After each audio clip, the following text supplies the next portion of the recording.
You know, ladies and gentlemen, boys and girls, the Cafe Gallery open mic that I ran in Chicago would run on nights of presidential debates.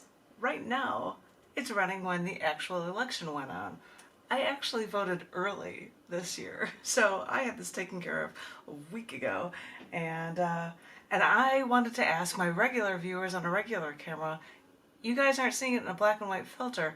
I decided, because I've got my University of Illinois shirt on, which is blue and orange, I could put on comic glasses that are blue tinted like these, or I could put on ones that are orange tinted like these. And they're just fun glasses, and they just kind of match with my college from U of I in Illinois.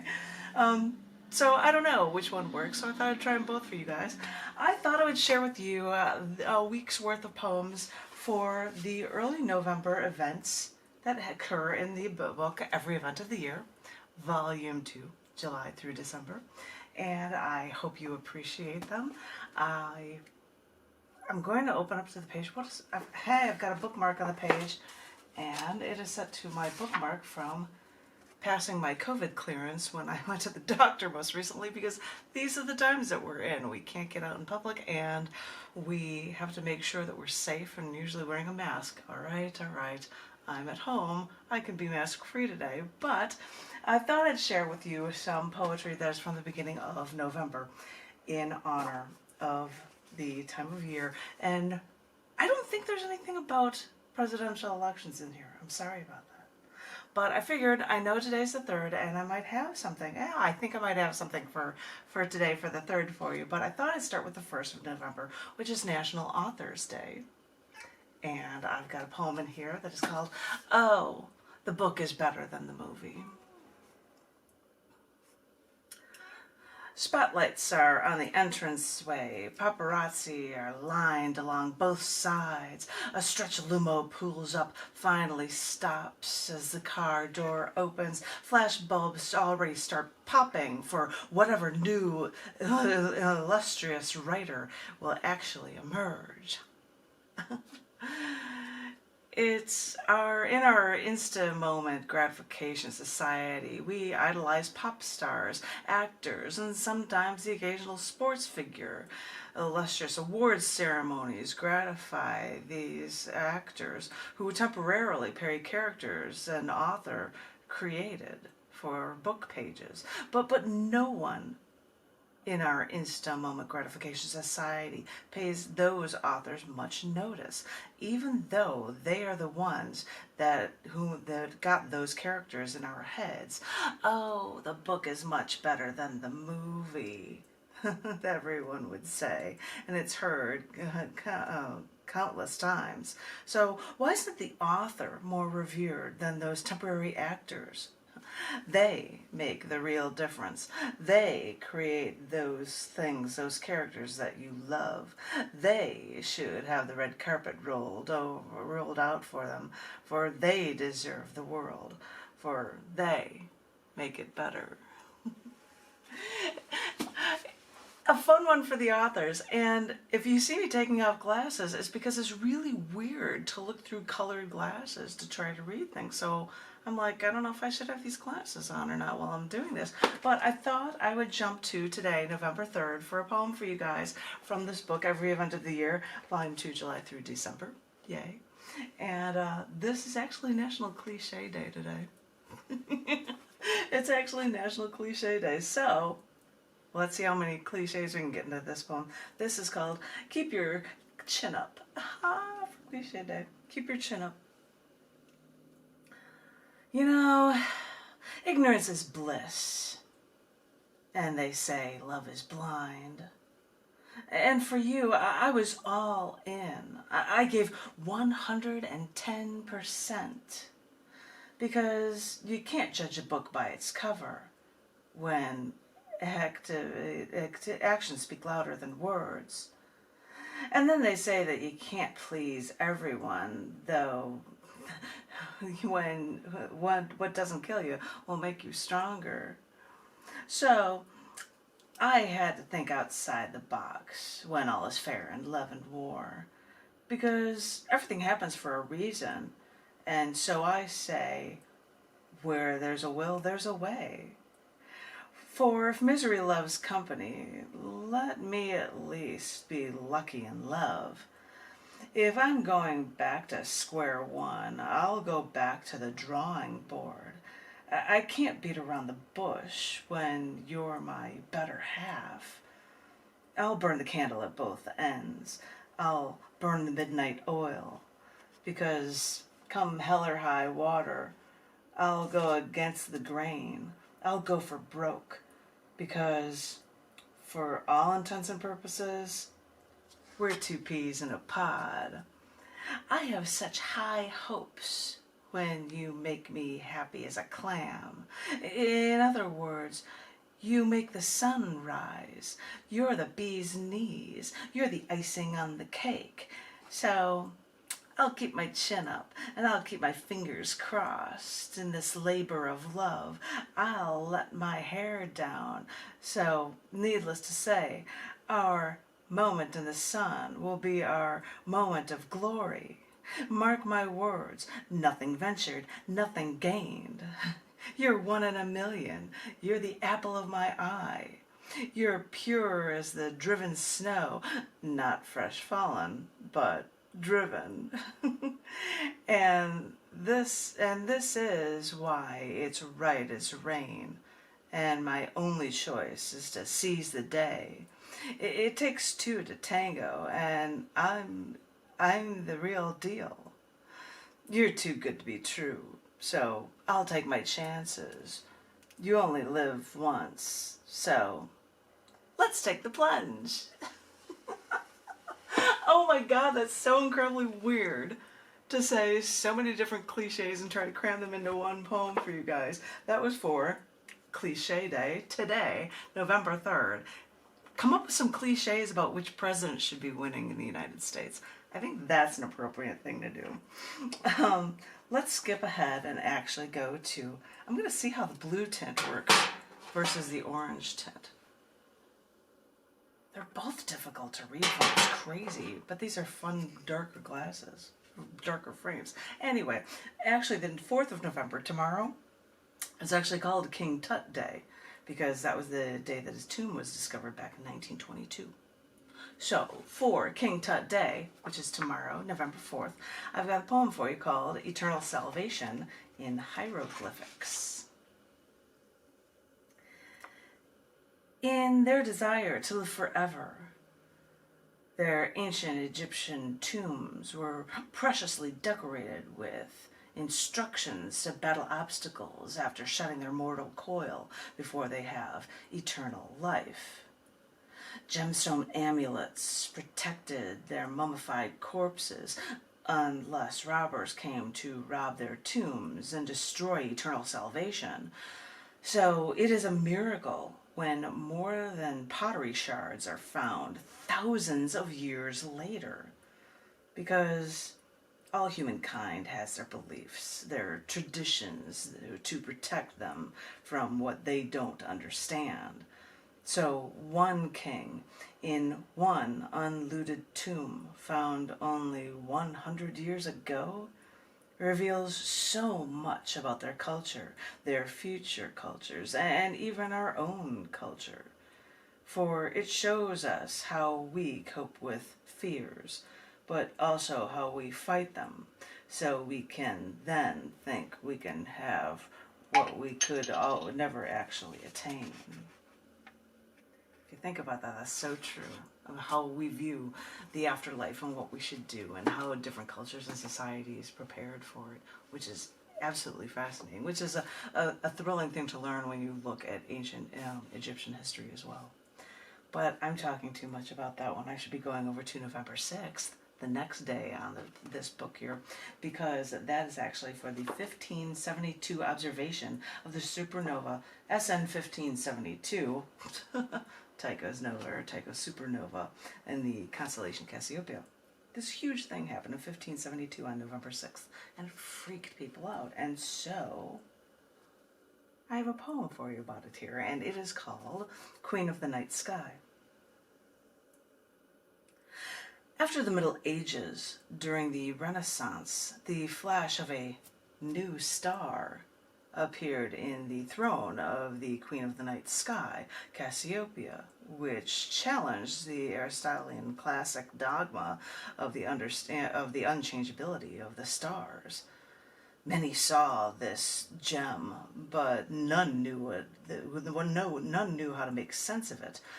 So, England's Queen Elizabeth told a mathematician/astrologer to make sense of it, while China's Ming Dynasty warned the Wanli Emperor of this now evil omen.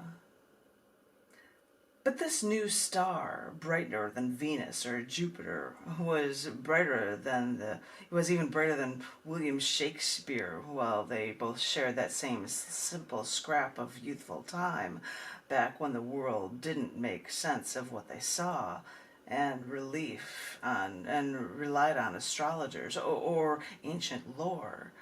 So we fumble through life trying to piece together the real nature of those cataclysmic variable stars that we call supernova, only now finding their companion G2 star that fed this beast when it was frightening the world. And anyone from Edgar Allan Poe to James Joyce can wax poetic about them, while scientists find nitrates in ice cores from Antarctica at depths marking even older records of the supernova. So we vow to keep looking, not for traces of past explosions, but for chances to see the last hurrah of now dying massive stars. When the star runs out of fuel, gravity wins over and pulls the star in, while the outside explodes in the largest explosion the human eye has ever seen. The beauty of what is left behind is a nebula, like the many that Hubble photographed to tempt the artist's eye with science. So remember to look up at the night sky every once in a while, for who knows what you'll see. These rare supernovae have helped us to discover measurements or distance in space. They help us understand how the universe works, and they give us reasons to fall in love with it all again. Oh, these are fun to do. That was actually done in a performance arts show as a feature show about astronomy here in Texas, I believe in 2019, and it was in a chapel called Night Sky, but it's also in this book, Every Event of the Year, Volume 2, July through December. And since I just read that one from November 6th, I think I'm going to go to November 7th. It's another two-pager for you. This is actually on November 7th is the birthday for Marie Curie, 1867. And anybody who knows me knows that I've written poetry for Periodic Table, and I've written about curium and Marie Curie at great length. So this is cool that I have something for Marie Curie's birthday, which is on the 7th of November. And this is a poem for you that is called Open the Door for Us All. Born in Warsaw, the youngest of 5, she did well in school, but it didn't matter when women were not allowed higher education. Undeterred, she even made deals with professors to work there for free so that she could also illegally go to school before schooling in Paris. While there, she found her love in Pierre. They married, and they each gave each other bicycles as wedding presents, while she wore a black dress to her wedding, so that dirt wouldn't show when she went back to work. And work was what she did, separately from Pierre, until she discovered radioactivity, and Pierre put his pride aside and worked to help his wife help his wife. After his accidental death, it was a heartbreaking loss for her, but she took over his teaching post, making her Sorbonne's first female professor. She discovered radioactivity, but also a new element named for her home country. And in World War I, she developed portable X-ray devices that they actually nicknamed Little Curies. The Great War didn't get her, but her love of her studies did. As working with radiation as long as so long as keeping vials of radium in her lab pockets daily would be too much, even for her genius. And people truly admire Albert Einstein, whom she worked with, but for women and for all of humankind, this woman faced more challenges than men and opened the door for all. I love having good two-pager poems on stuff like that. Stuff like, hey, there's a thing about women's rights. Hey, there's a thing about cool astronomy stuff. Gotta rock on for that. I said that one was on November 7th because those two-page poems that were previous to this were two-pagers. And we'd like to have them as two-page spreads in here. So I'm actually going to go back to the next page in the book, but it's actually for November 5th, 2 days from now, for the American poet Ella Wheeler Wilcox. It was her birthday. She was born in 1860 and died on the 30th of October in 1919, right at the end of World War I. And this is a short piece about her, and it's called Vessel to Spread the Word. I'm just a Midwestern girl, but I learned, even at an early age, that getting along with your fellow man is seldom the solution because it's never enough. So I've learned in time to be positive. I have to be. But I also have to speak for those who cannot speak for themselves to make life better for all. So let me poetically be a vessel to share the way the world should be with the rest of the world, because maybe after people hear my words, maybe then people will begin to realize that love and positivity, that good will spread more wildly than hatred or discontent. Now, after reading my poems, spread the word. I think I'm gonna do 3 more for you just so I can get this whole week covered for you guys, because the next one I wanted to share with you is for November 8th. It's just 5 days from now, so you'll be ready. It's actually Xray Day, or International Day of Radiology. Xray Day. It's Xray Day on the 5th. So, or on the 8th rather. I was wrong. It's on the 8th. Forgive me.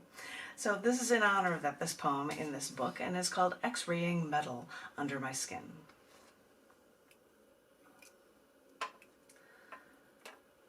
Went to a back doctor when chiropractors twisted my back, heard strings of cracks along my spine at every appointment.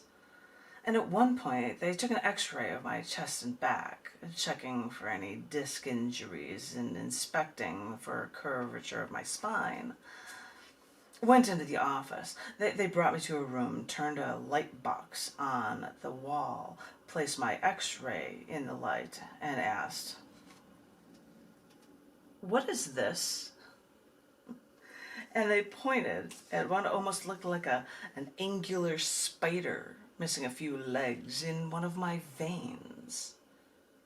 I stared for a moment, and then I think my eyes turned into saucers when I realized what this foreign object was in my body.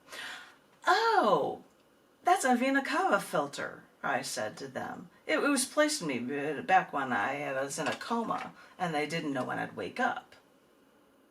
And they just looked at me for a second till I said, "I've always wondered what that looked like."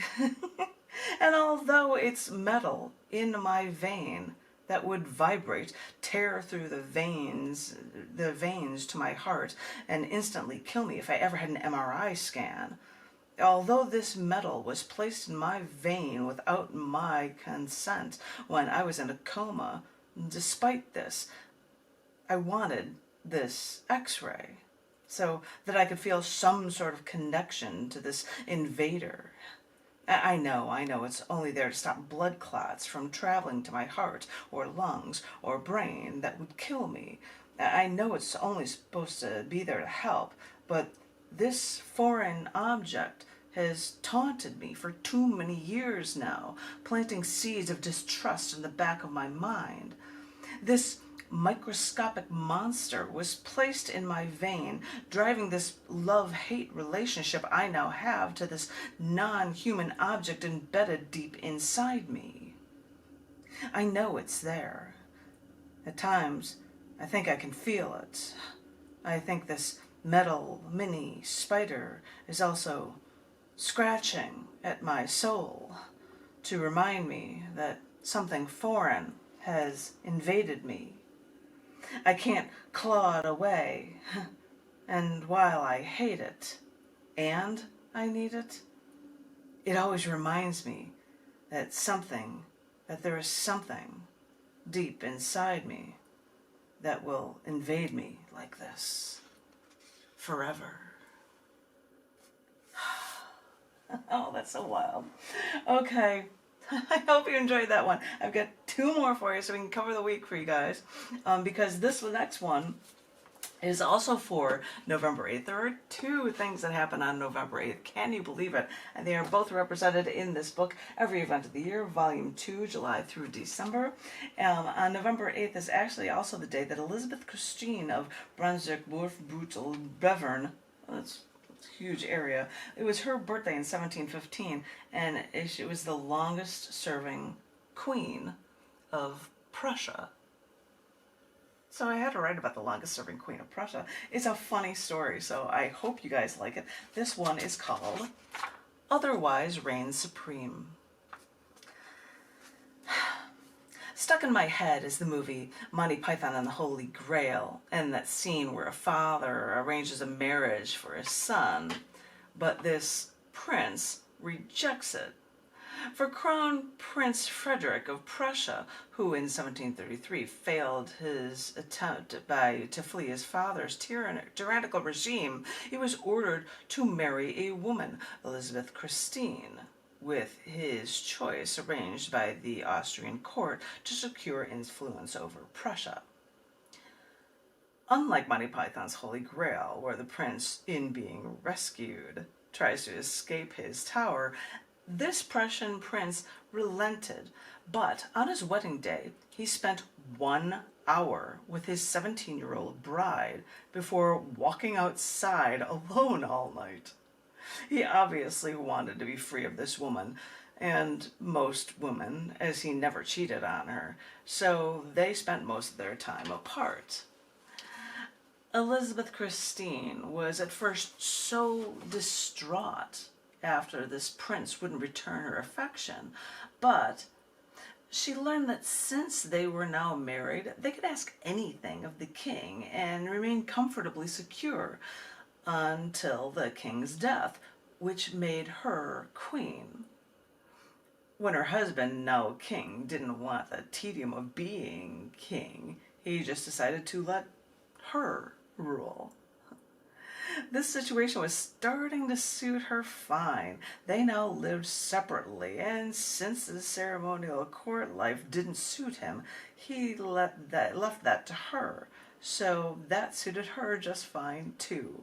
He would come to occasional functions, but otherwise Elizabeth Christine reigned supreme, like how she liked it. Because during the 7 Years' War, he remained absent, while she was a symbol of Prussian resilience. During her reign, she authored several works, some based on the passing of loved ones, that were included in the library with the king. This woman also gave more than half of her income to charity. Prussia's Elizabeth Christine, their longest-serving queen, found out how to take a situation no one wanted and turn it into a life where a woman could make a real difference, which is what all of us women could do right now and today. It's awesome just to hear stories like that of a woman being able to get ahead and things don't quite work out. Well, maybe you can find a way to make it work. Who knows? And I would like to share this last poem with you because it'll just be this one week covered in this book, Every Event of the Year, Volume 2, July through December. This one was for the 9th of November, and it's Carl Sagan Day. You know, birthday, blah, blah, blah. 1934. It's for Carl Sagan. So I guess I'm doing a little more astronomy stuff and astrophysics stuff, and I hope you guys like it. And this poem for the 9th for Carl Sagan Day is the poem that's titled Just Too High for Just One Man. The truth is out there, they say, and sometimes the only way to find it is to start searching for yourself. Thanks for darkness, for the darkness around us is deep. Thanks for wide-eyed wonder, for chaos and disorder. It proves that there is a heaven, and heaven is an initiation. The universe is a wonderful thing, and some believe that in space there has to be intelligent life out there. I will join you in the darkness, joined to dance in my private place in this not-so-private universe. So, SETI, start searching for signals. Let's shoot a gold record out into space so others can know humankind. We do it because we can, and there are few who understand time flies with nothing to lose. It's a lofty goal, one that seems just too high for just one man. It's true. But every miraculous journey starts with just one man, with one idea, to share that idea with the world so everyone who feels so alone can know that they are not. Because even scientists, cosmologists are dreamers. So let's dream together. Oh, a line like that is a perfect way to end this reading. That's the last poem I'm going to share with you for this week's edition of the Cafe Gallery reading series. This is from the book Every Event of the Year, Volume 2, July through December. Yes, there are 2 volumes. You can find them both on Amazon. You can find them at scars.tv or janetkuypers.com. And I find it fascinating because you just go from one page to the next and find entirely different things, which is just a mind-blowing experience. I hope everybody is enjoying their reading time. I hope everybody is staying safe in these COVID times. I hope everybody will be watching like mad to see who our next president is going to be. You know, if you can trust Trump saying, no, anything that doesn't come after today can't be counted. That sounds like a Republican running scared. But anyway, I was hearing the stats were doing really well for him, so I have no idea what's going to happen tonight. So I think it'll be fascinating to watch. I hope everyone else enjoys the freak show that is our political system tonight of all nights. I want everyone to remain safe. I want everyone to remain creatively inclined. And for everybody that's feeling like they're stuck and alone out there, I want each and every one of you to know that you are loved and you don't have to feel alone, and that we all have this trouble and we can all get through it. We will all be there for each other if we need it. It will get better. It will be okay. And keep that in mind. And as I said before, stay safe, stay creatively inclined, and I will talk to you guys soon. Thank you very much. Thank you.